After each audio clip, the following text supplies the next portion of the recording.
I call this February 22nd, 2021 meeting to order at 6 p.m. in the Coolidge Professional Development Room. Roll call, please. Audrey Adamson. Here. Justin Anderson. Present. Sangeeta Rayapati. Here. Kate Schaefer. Here. Maria Estragero. Here. Andrew Wayert. Here. Aaron Waldron Smith. Here. Pledge of allegiance, please.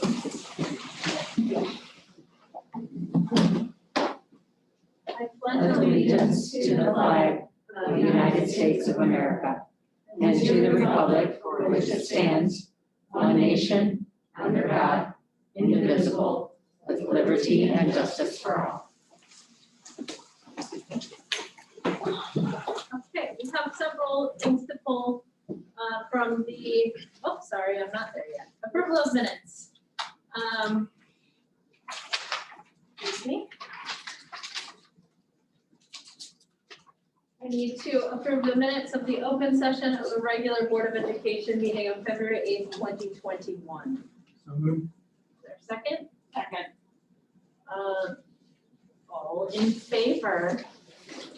Aye. Any opposed? Wow, that's a shift. That's what we were doing. Next item is approval of minutes of the closed session of the regular Board of Education meeting of February 8th, 2021. So moved. Second. Any discussion? Okay, all in favor? Aye. Any opposed? All right, pass that. We do have one public comment today that I will read for everyone. It's from Justin Lebo. It says, I'm unsure if staff members can make public comments for the board meeting tonight, but I'm concerned that specialists are being rushed back into live teaching without consideration of logistics in terms of scheduling and sacrifice of curriculum.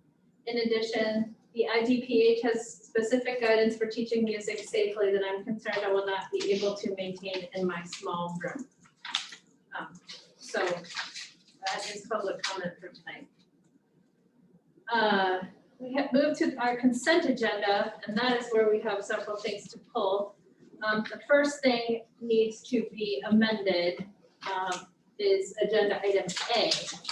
And the amendment is that consent agenda item A number 2, Taylor Kerr should be at Willard, not Franklin. Small change there. So the recommended motion then is that the Board of Education approve the actions contained in consent agenda item A as amended. So moved. This is also all in favor. No, this is roll call. Roll call for this vote. Thank you. Roll call, please. Maria Estragero. Andrew Wayert. Aye. Aaron Waldron Smith. Aye. Audrey Adamson. Aye. Justin Anderson. Aye. Kate Schaefer. Aye. Sangeeta Rayapati. Aye. The next item is that the Board of Education approve the actions contained in consent agenda items B through K and M as presented. Motion? So moved. Second. Second from Aaron Waldron Smith. Roll call, please. Andrew Wayert. Aye. Aaron Waldron Smith. Aye. Audrey Adamson. Aye. Justin Anderson. Aye. Kate Schaefer. Aye. Maria Estragero. Aye. Sangeeta Rayapati. Aye. And the last item is a recommended motion that the Board of Education approve the actions contained in consent agenda item L as presented. For motion? So moved. Second. Discussion? For L? Yes. Yes. I do, but anybody else? Go ahead. We're looking at the request for the swimming pool. I got a lot of questions. It's been a while. Last time the pool was in front of us, we had a big issue between our league and the athletic department and some other leagues in the area. What we were told would be going forward there, we being the board by who was sharing that night, was that any other leagues would work together. They would work with our swim club and our swim team, and everybody would have time if they were to use our pool also. And that's where it was left. And then we got to where nobody could use the pool for COVID. And once again, everybody was told that before we'd start using it again and scheduling times, that everybody worked together and that we would consider times for the Marlins, our swim team, and any others that requested time. And here we are. Last week, the Marlins on Friday were notified that the Piranhas were going to first be put for swim time. The Marlins got 0 phone calls to even discuss swim time. The other teams have not worked with, and I think it is completely insulting of the athletic department to put this in front of us tonight when they did not follow through with any of the updates, any of the follow through, and any of the communication that we were promised a while ago, let alone drop this on our own club Friday. And they don't have any time, they've not been contacted. I think this is way too in advance, and I move that we table this. Okay, do you have any response to those concerns? Right, so the process was completed for the evaluation of feeder programs, and this is the only feeder program that completed that process. And the only reason that this is moving forward at this time is you're correct. Feeder program facility use was halted at the beginning of the year due to COVID. Mhm. Now that IHSA has deemed swimming a low-risk sport, we're able to start moving back our feeder programs that are also aligned to low risk. This is the only feeder program that is currently existing anymore at Moline High School for swimming. So the Marlins have disbanded, they don't exist. That's what. That's not what I understand because I talked to some of them since Friday. Just to clarify, I'm sorry, Justin, You're it fine. goes with what you're saying. So you said that Piranhas are the only people who filled out the paperwork, correct? Now, they're the feeder program that completed the rubric process. All the teams were given an opportunity to work with the athletic department, navigate through a rubric for feeder status, and this is the only swim team feeder program that completed that process. Was the Marlin program offered? They did not complete the process. They chose not to. They chose not to. That's That's my understanding. That's what I'm trying to. That's my understanding. Okay. And the feedback I got from the Marlin crew was that they weren't even given a chance or notified of anything until Friday when it was brought to their attention that the Piranhas were being put forward tonight. But was the rubric last year? I think we should table it too. Just- Just because I think the athletic department should come. Yeah, the athletics. Explain, or an email would be all There's some right. clarification. Take that. Yeah, at the Especially very since minimum, it's we need clarification as to whether Blue Marlins actually exists anymore or not, and whether they were given opportunity to fill out this. And seeing how this came and it's a different, well, maybe not a different club, but last time we had the swimming club issue in front of us, it was a different club than our own. And we were promised updates and communications from the athletic department. Getting an email is not good enough. I'd like them to follow through on what they promised. And I'd like someone to stand here so we can ask a couple questions, gain all the clarification necessary to commit 5 nights and 5 afternoons or so a week of our pool. So please remind me of the process if we choose to table this. I clearly am not going to call this for a vote. Right, we'll just table it. If it's We don't have first- to do if anything. tabling we it can is just say first table. and second. Oh, And yeah. there's no call for a vote Right. by you. Yeah. Then it's automatically tabled until whenever a later time becomes. Okay, thank you. Can I ask one more question? I apologize if you sent this out last year, but is there any way we could get a refresher on the rubric? I'd like to re-see it and re-familiarize myself. I can bring that forward. Thank you. And where was it posted or how was it delivered to all the different teams? I'll bring that Would like to know that. And then if the Marlins have not formally disbanded, who's in charge there at this time. I don't know if it's still Graham or somebody different. Graham is who was their coach last time that came and talked to us. I don't know if it's the same person or not anymore. There's a lot of questions, and the way that this appears seems right, that the conflict, the internal conflict that we were described last time with some personal issues and personal shunning sure seems to put the people that were saying that was happening in a completely justified position. So we will table this and we'll get a report through you about these particular questions, clarifying questions. Can I watch the next agenda? Thank you. And ask if we can, somebody from the athletic department to presently be here next time. That's on the agenda as well. Good. Thank you.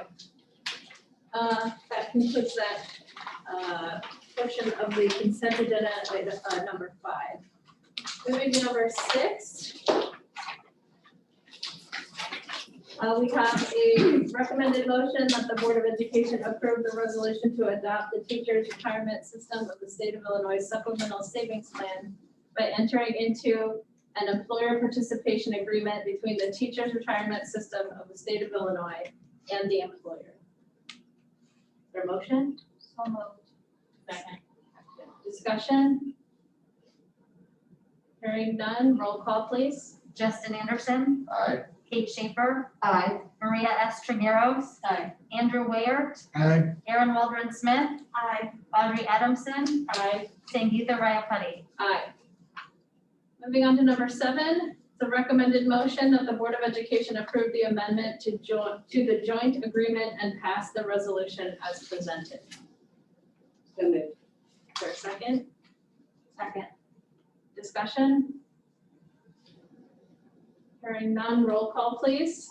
Kate Schaefer, Aye. Maria S. Trigueros, Aye. Andrew Wayert, Aye. Aaron Waldron Smith, Audrey Adamson, Aye. Justin Anderson, Aye. Sangeetha Rayapati. Aye. Number 8, memorandum of understanding Black Hawk College. There's a recommended motion that the Board of Education approve the memorandum of understanding to support Black Hawk College and the Moline Foundation in their United Way grant application for an intermediary center. So moved.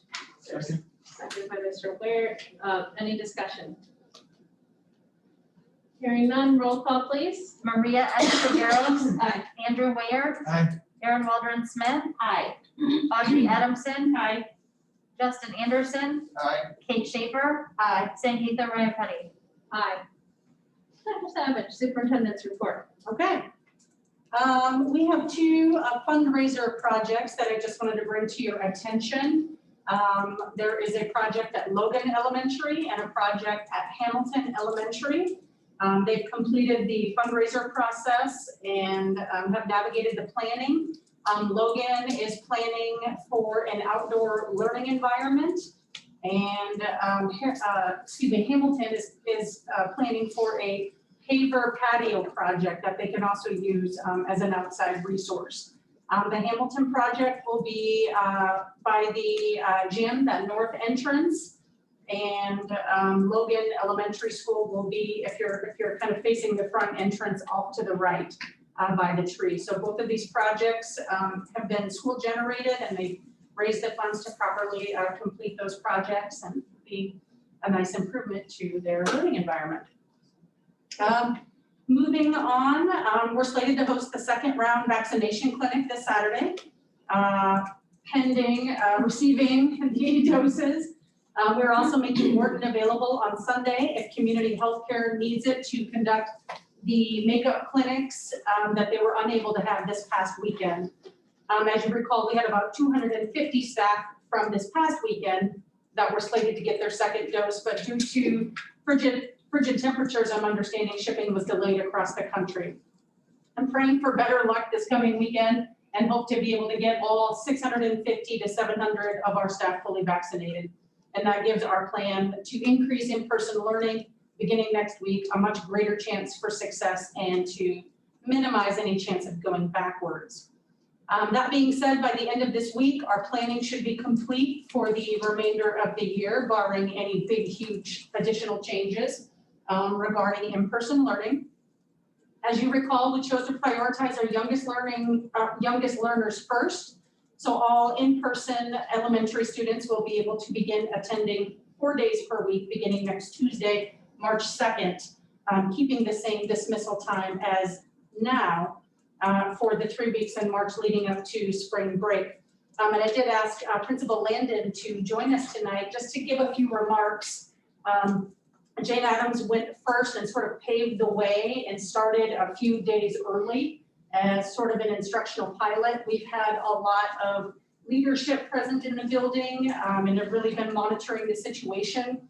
And I'm just really proud of Adam's staff and what they've been able to accomplish. And I didn't know, Ms. Langdon, if you wanted to say a few words. No, just thank you for the opportunity. Our staff was thrilled, our parents were thrilled, and even more importantly, those kids' faces. I mean, you know, we talk a lot about trying to see a smile behind a mask, but you could see it in their eyes when they got out of the car. And, you know, it just was a different environment. Obviously a little bit more to manage. You know, I'm used to a building of almost 300, about 285, 290 students, and about a third of ours was in group A, a third in group B, and then a third in remote. And bringing A and B together, I thought that would be a cakewalk, but it really was really eye-opening. The first couple of days, our first day was on the big snow day. That was last Monday. So that had its own little sense of, urgency with it. But besides that, it's really been great.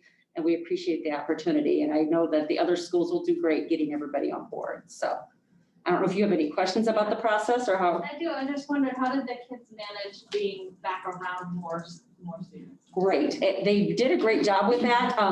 We talked a lot. We treated it kind of like the first week of school. So we did a lot of social emotional things in the classroom, some working with names. I mean, they knew each other because at least once a week, if not 2 or 3 times a week, they see each other on Google Meets and they have class-wide things. But some of the kids said, I didn't know that kid was in my class. And you're like, well, you saw them on the computer screen without a mask. I don't know.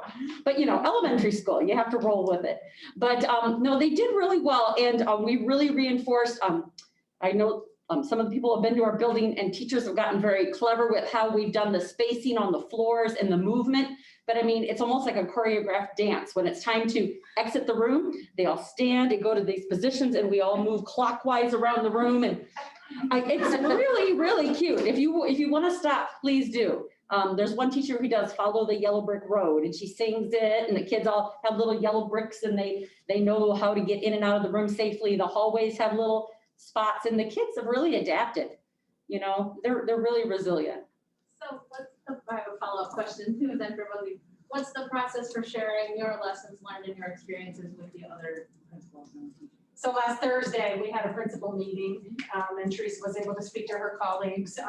The 3 pieces that she really kind of hit on was lunch and what kids are saying and how to navigate that number as it increases, but also arrival and dismissal. Yes. I think were those lessons that really they were able to engage in a good discussion about, especially our schools with larger numbers. So those are the 3 pieces that I think will pose the biggest challenges out of the gates, but she was able to share with them on Thursday. Okay, great. Anyone else have questions? Thank you for sharing. Yeah, no, thanks. And you're all welcome to come anytime. So, all right, thanks. Thank you, Teresa. After spring break marks the beginning of 4th quarter, and that start date is Monday, March 29th, and that will allow for all in-person students, kindergarten through 12th grade, to begin attending school 5 days per week. The dismissal time for 4th quarter will be decided once the stakeholder survey closes. That was sent out to all parents and staff at the end of last week. The release times offered in the survey ensure 2 important pieces: safety for serving lunch and time during the school day for teachers to address the learning needs of full-time remote students. We still anticipate about 20%, 15 to 20% of our students to remain remote for the end through the end of the year. Parents will receive the results of the survey the week of March 8th. And with that, I would close by sharing just a few words on perspective. The pandemic has created so many different challenges and so many different opinions for solutions. Every stakeholder is approaching these challenges from their own lens and perspective, as they should. For some, things are moving too fast, others too slow, and for others, the timing is just right. For every parent that has vocalized the need to be fully open now, there is another that is still gravely concerned for the pandemic and will not send their children back to school in person until a vaccine is approved for kids. We have populations of students that struggled with remote learning and populations of kids that excelled with remote learning. And no decision is easy, and every possible solution has its pitfalls.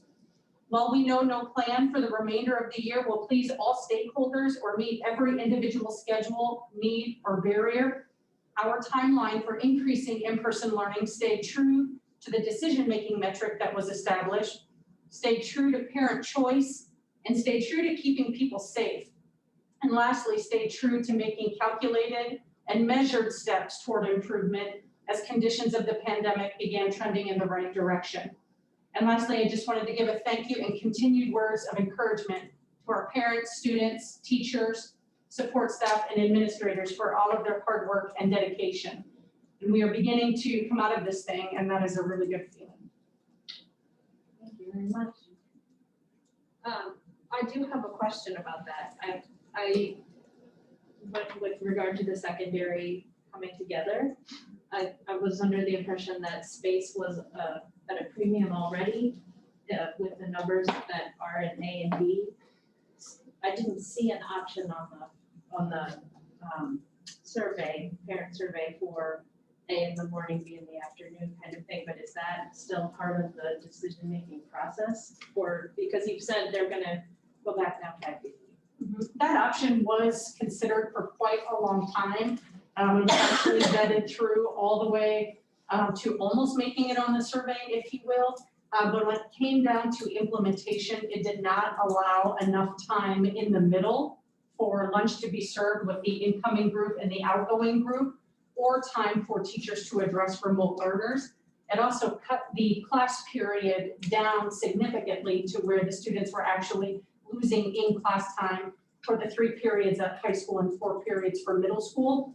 That being said, these additional past few weeks, they have gone into classrooms with tape measures, moved things around, and really determined that it's a smaller number of classes that are in need of really adjustment in terms of size. So they're looking at classrooms, they're looking at moving furniture around, but most of the classrooms will still allow for good space.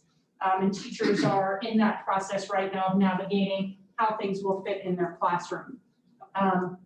There's a sense of safety once the second vaccination comes through for teachers. And so they're taking that into consideration in the spacing that happens in their classrooms. So to that end, I know that in the survey, you asked that whatever families choose for 4th quarter is what they stick to. Do students have the choice with their parents to try being in person and seeing what it's like to be all of us together at once and then move to remote? I mean, we certainly know that, as Ms. Landon pointed out, there's going to be some change. There's going to be some anxiety, and it will be almost like the start of school, even for our older students. So the purpose of that statement is really just to avoid kids doing the back and forth thing, is that it's such a significant interruption to learning. But that being said, if students choose to go full remote, they certainly can. If they come and decide that they're not comfortable and pull back, that's okay. Principals are prepared to make some of those adjustments. It's just the continued back and forth that is a concern for spacing, safety, and just learning in general. I just wanted to clarify that for a minute. I want to just say I support that as somebody who has students constantly coming in and out. It is very difficult to keep track of you're present, you're online, you're present, you're online, and it is a significant disruption. I do understand there are times you've got to make it, but I just think it's important that we don't have a revolving door for our students and our teachers. But I do have a question.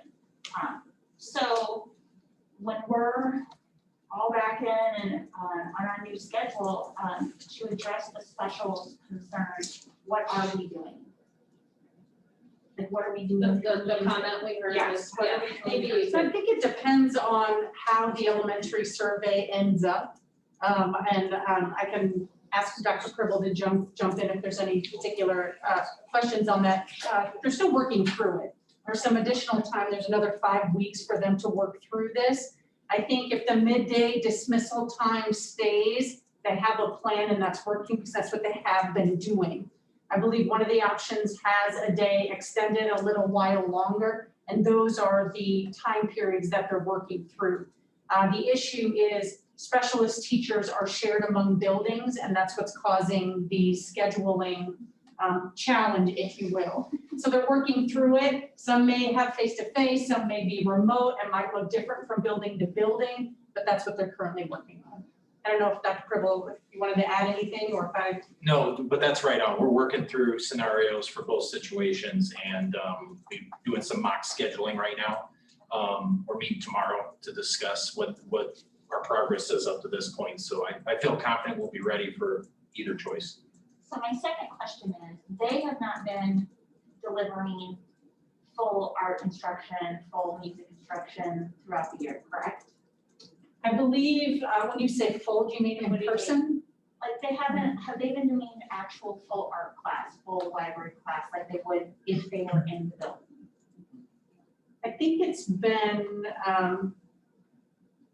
some remote, it's been some face-to-face, it hasn't been the same. Are they having to still follow their standards and their students are still being graded? Or when they walk into fourth quarter, are they going to be getting graded in their specials for the first time? Oh, no, they've been. That's what I'm asking. Yeah, I mean, that was a child, I have a child that's in elementary and they're all being graded right now. Okay, that's Did you want to add to that, Teresa? No, just to clarify, they are graded in their specials. The specials at the elementary level are taught remotely.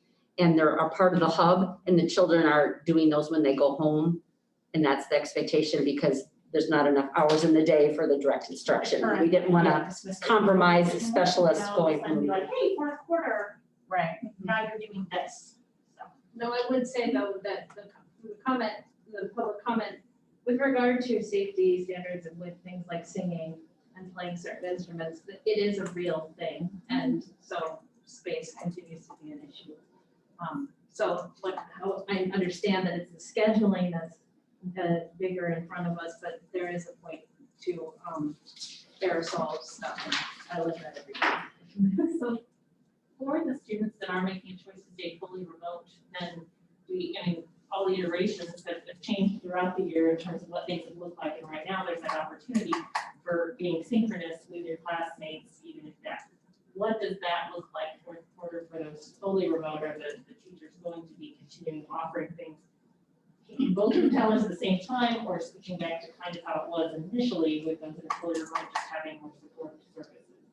I believe secondary will continue to be synchronous. That has worked best from an instructional standpoint, from an attendance standpoint, from a teaching and learning and accountability standpoint for students. So synchronous, I believe, will continue to remain for the rest of the year for 6 through 12.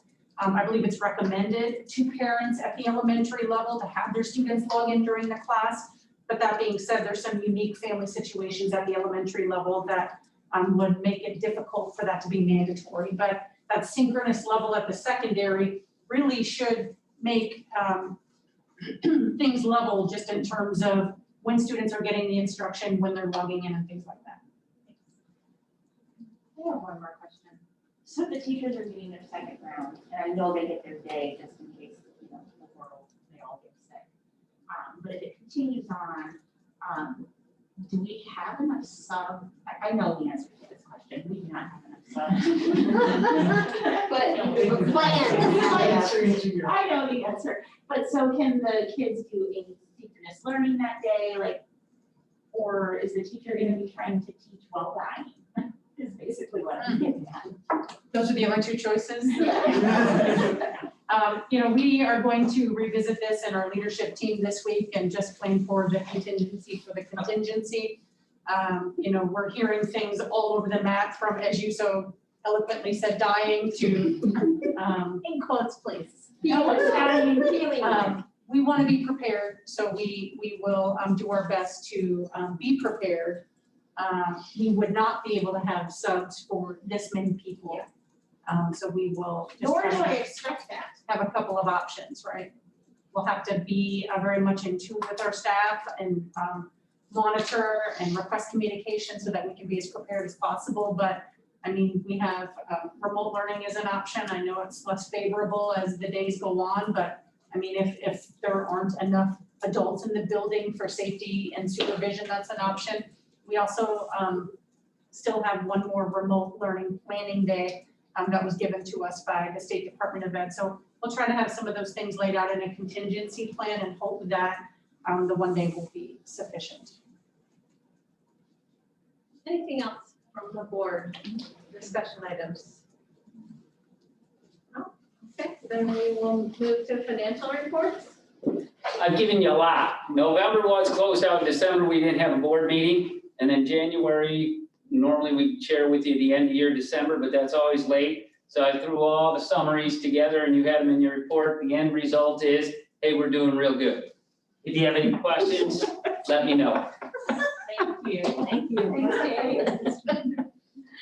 Okay, now we need a motion to move to closed session to hold a discussion of minutes of meetings lawfully closed under the Open Meetings Act, whether for purposes of approval by the body of the minutes or semi-annual review of the minutes as mandated by section 2.06, and to consider collective negotiating matters between the public body and its employees or their representatives, or deliberations concerning salary schedules for one or more classes of employees, and to consider litigation when an action against affecting or on behalf of a particular public body has been filed and is pending before a court or administrative tribunal, or when the public body finds that an action is probable or imminent, in which case the basis for the finding shall be recorded and entered into the minutes of the closed meeting.